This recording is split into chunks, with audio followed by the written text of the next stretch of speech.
Joining us now with reaction to more is Laffer Tengler Investments Chief Investment Officer, Nancy Tengler. Nancy, thank you very much for joining us. Would you agree with that? Is it higher rates the biggest risk, or would it be something else, or maybe not on that list to you?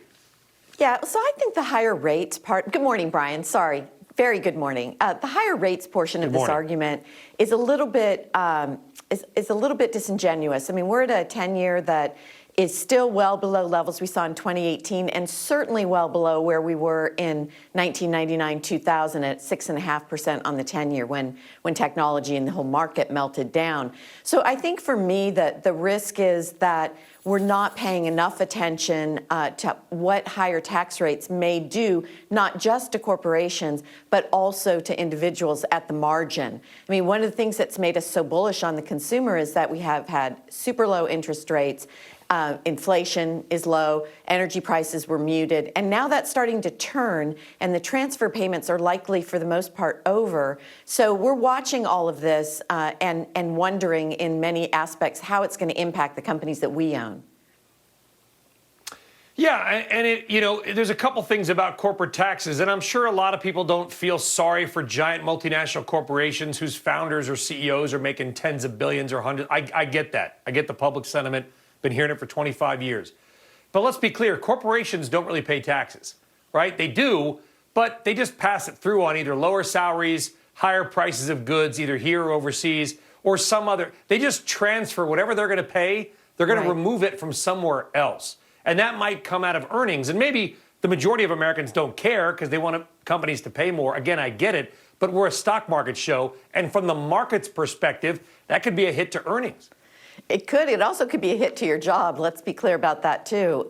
Yeah. So if you go back and look in the late 70s, I mean, I was actually alive and cognizant when we had that last big bout of stagflation. It was the last time we saw it, and it was ugly. You know, CPI was 15%, the Fed funds rate was at 20%, and many employees had COLAs, cost of living increases, in their collective bargaining agreement. 60% of those with a collective bargaining agreement had a COLA, and so as inflation rose, they got automatic increases, and the unit labor costs hit 10%. What I think is different this time is that though corporate taxes will at the margin hurt earnings, there's labor slack. And so we'll probably see muted unit labor costs. And that's the sort of the bright spot in this otherwise potentially difficult situation. As companies are reshoring and spending on CapEx, that may really drive a productivity-led growth in the economy that we haven't seen since the 1990s. So that's the mitigating factor, Brian. And that's great news, right? Yes. And we got to make sure there are the jobs. You talked about that, Nancy. Firms can't find people. There's still, we forget, 6.5 million open jobs in the United States right now. Unemployment's probably going to be below 4% in a year to a year and a half at this rate, basically back to statistical full employment. Labor costs might nudge up a bit. But that said, it was a lot easier to raise taxes on companies when you couldn't just move 5 guys to a post office box in Dublin and call that your tax home.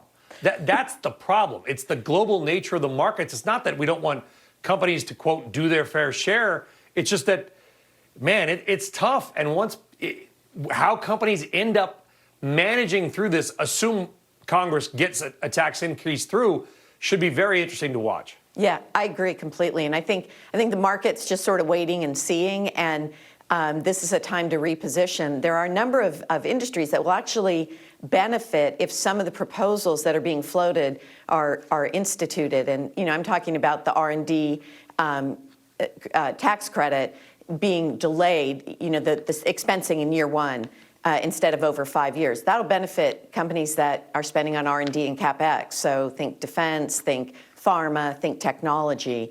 So there are some bright spots, but it is something that we need to pay attention to. Well, I guess the good news is, Nancy, is that the market's pretty aware of the president's intentions from a corporate tax perspective.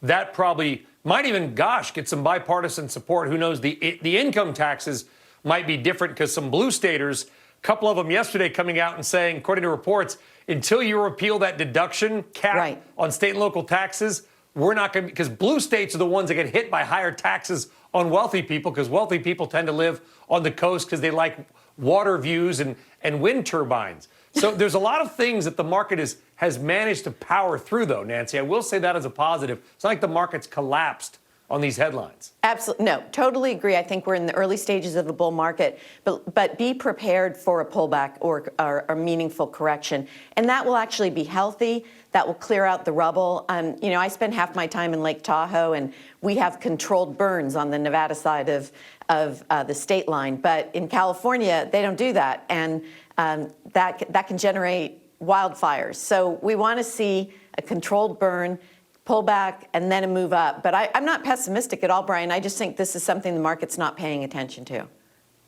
fully.